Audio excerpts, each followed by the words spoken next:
Bonjour Félix. Bonjour Mario. Alors tu reviens pour une autre saison de JE, sa nouvelle case horaire, nouveau créneau horaire, ça commence ce soir. Et vous commencez avec un reportage qui va soulever énormément de questions là, sur l'incidence régionale, là, l'incidence d'un lieu précis sur le territoire d'une maladie rare.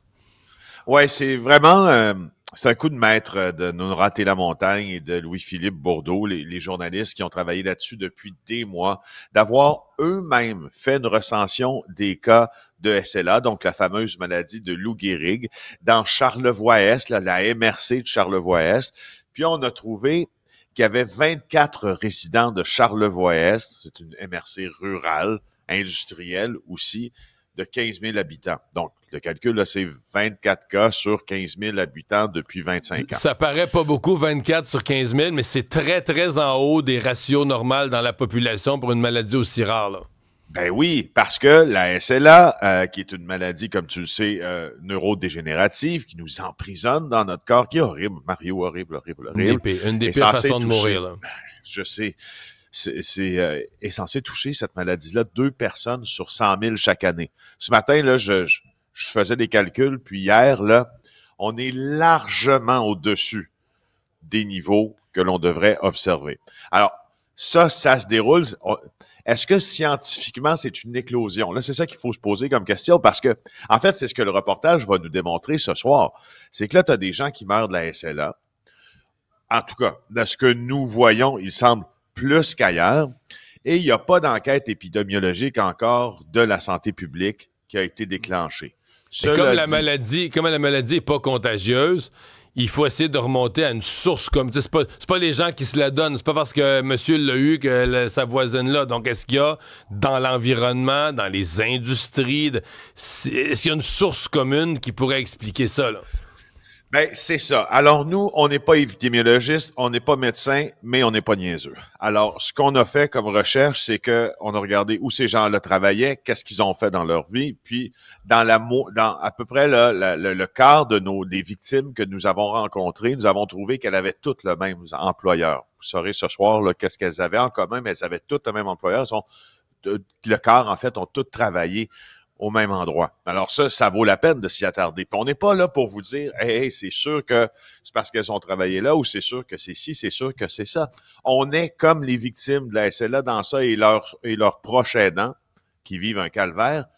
On se pose des questions. On en pose à la santé publique aussi. Alors, je vais te faire entendre, si tu veux bien, un extrait de l'émission de ce soir. Il y a une femme qui a perdu son mari, puis le conjoint qu'elle s'est fait, après son mari, les deux sont morts de la SLA. Les deux. Même, là, le médecin que j'ai présentement, ça fait longtemps après elle prend sa retraite, elle était bien surprise que moi, j'aille 2 cas ici, là, 2 dans la même maison, là. Le premier, c'était son mari, Jean-Marc Tremblay, natif de Charlevoix-Est. Les premiers signes de la maladie remontent à 2005, lorsque Jean-Marc a commencé à avoir du mal à s'alimenter. Il maigrissait. Puis il disait, je suis plus capable de manger. Je m'étouffe toutes les fois. Puis là, il avait peur de manger parce qu'il disait, je m'étouffe tout le temps. Jean-Marc Tremblay est décédé le 18 avril 2007, 6 semaines seulement après avoir mis un nom sur le mal qui le paralysait.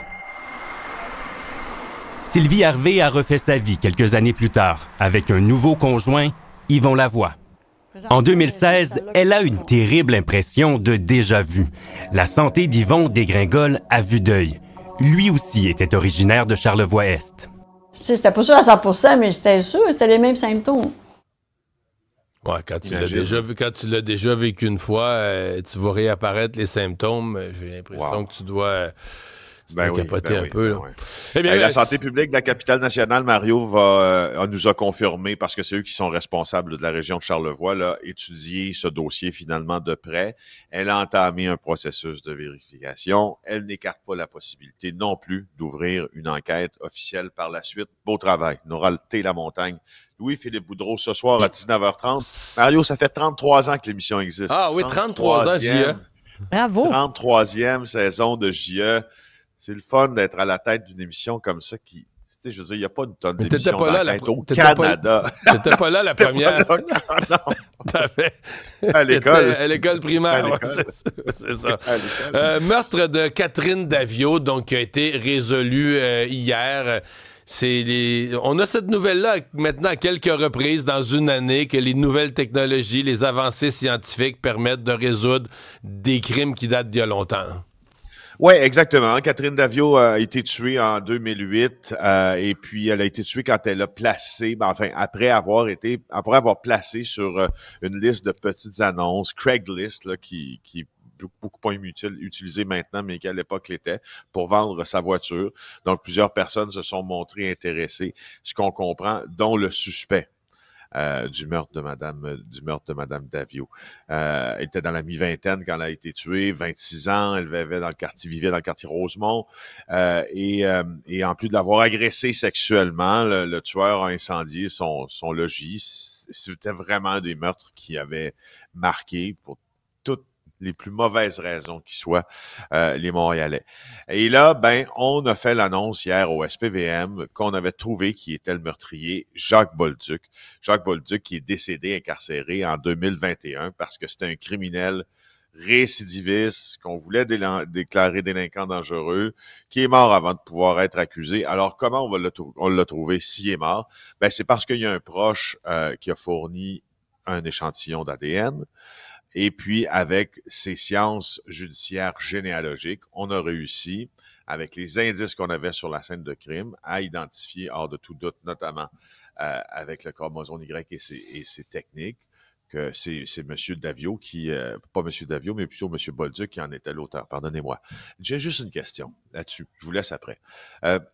Quand on avait fait cette enquête-là de meurtre en 2008, ce que je comprends, c'est que de tous les gens qui ont été en contact pour la vente de la voiture de la victime ont été, bien sûr, on a fouillé de fond en comble leur passé, remué, je veux dire, à gauche, à droite, as-tu un alibi, où t'étais, as-tu un dossier, on dit que lui avait un alibi semblable en matière. On dit que lui avait un alibi parfait, là, c'est ce qui a circulé, là. C'est ça. Alors, tu sais, là où je me pose des questions, c'est à l'époque, je comprends qu'on n'avait pas les technologies d'aujourd'hui, mais non, je veux dire, vérifier un alibi de base, là, tu sais, vérifier cet alibi-là, je sais. En fait, ce que j'aimerais savoir vraiment en détail, ça, le SPVM nous le dit pas aujourd'hui, bien que je leur dis un énorme bravo, hein.